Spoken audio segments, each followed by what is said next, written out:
নিন্দপুর doctor Mohiuddin Khan Alamgir school and কলেজের অধ্যক্ষ হাবিবুর রহমানের নেতৃত্বে তার কয়েকজন শিক্ষক মণ্ডলী দিয়ে প্রশ্ন পরীক্ষার হলে দেওয়ার পরে কিছুক্ষণ পরে সেই প্রশ্ন নিয়ে বের হয়ে যায় এবং পাশের একটা ঘরে শিক্ষকদের সহযোগিতায় উত্তরপত্র তৈরি করে সেই উত্তর কিংবা নকল কিংবা বই ছাত্রছাত্রীদের কাছে নিজ দায়িত্বে তারা বিলিয়ে দিচ্ছে অর্থের বিনিময়ে কিংবা শতভাগ পাশ করানোর একটা চ্যালেঞ্জ নিয়ে এবং একটা রেজাল্ট দেখানোর একটা বাহাবা পাওয়ার জন্য টার্গেট।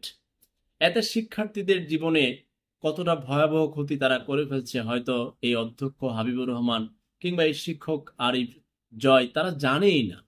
তারা কোন কালের শিক্ষিত নাকি আবেদ আলীর প্রশ্নের শিক্ষিত আমি জানি না। এখন এটা তো হচ্ছে যে পুরনো কারিকুলামের আওতায় এইচএসসি পরীক্ষায় শতভাগ পাশের নিশ্চয়তার জন্য এই নকল সরবরাহ কিংবা সহায়তা।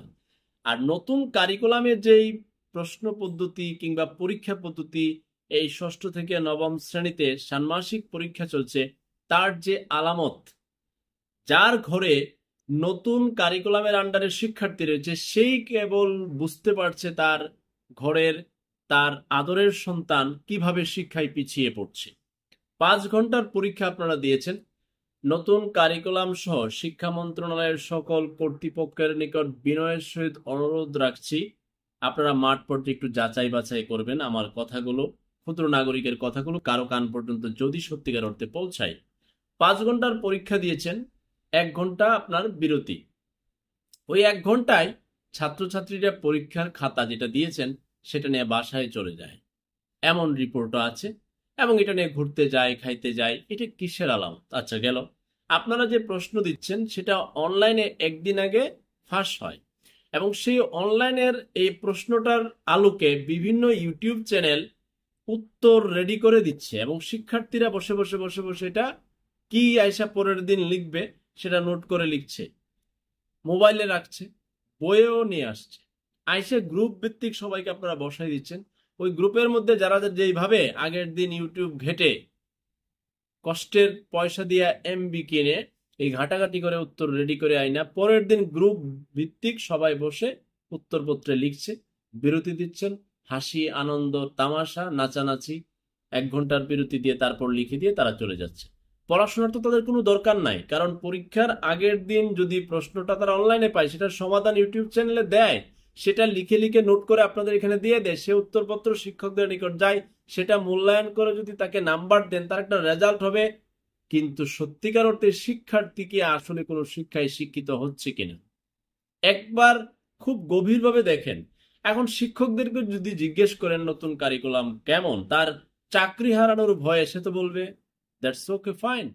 আপনি যদি সত্যিকার অর্থে ছাত্রছাত্রীদের নিকট তথ্য জিজ্ঞেস করেন নতুন কারিকুলাম কেমন, সে তার স্কুল থেকে টিসি পাওয়ার ভয়ে, মানে স্কুল থেকে বের করে দেওয়ার ভয়ে সে একা মুখ খুলবে না যে এটা আমার কাছে ভালো লাগছে না কিংবা আমি সত্যিকার অর্থে শিক্ষায় শিক্ষিত হচ্ছি না। পুরনো কারিকুলামের মুখস্থ বিদ্যার বিপক্ষে আমি, আধুনিক শিক্ষা কিংবা কর্মমুখী শিক্ষার পক্ষে।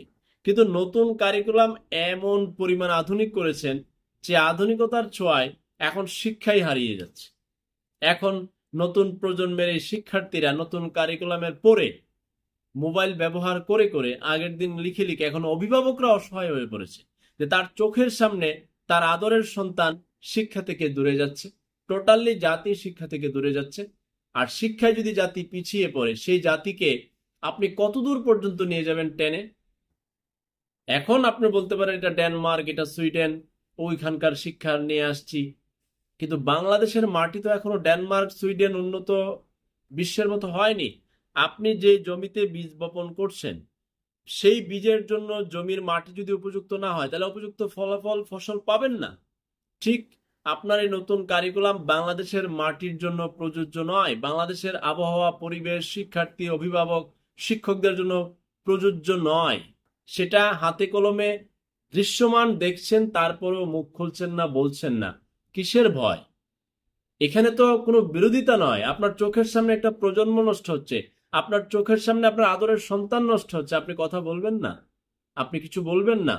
আপনি আপনার কথাটা জানাবেন না? কর্তৃপক্ষ কি নজর দিবেন না?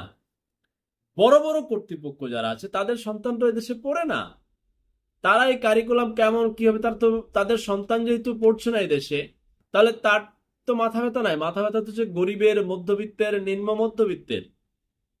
আর আমার মাথা ব্যথা হচ্ছে আমি এদেশের একজন ক্ষুদ্র নাগরিক, এদেশের একজন সাবেক ছাত্র। এখন যখন দেখছি আমার পাড়া প্রতিবেশী, আমার নিকট আত্মীয়দের নতুন কারিকুলামের, নতুন প্রজন্মের শিক্ষার্থীরা একেবারে নকলের মহা উৎসবে মেতে উঠেছে, নিজেরা নিজেরা স্কুলের ভিতরে ভিতরে বসে বসে বসে বসে কিংবা অনলাইন থেকে কালেক্ট করে করে, এটা কোন শিক্ষায় শিক্ষিত হচ্ছে তারা? এই জন্যই আমার খারাপ লাগে।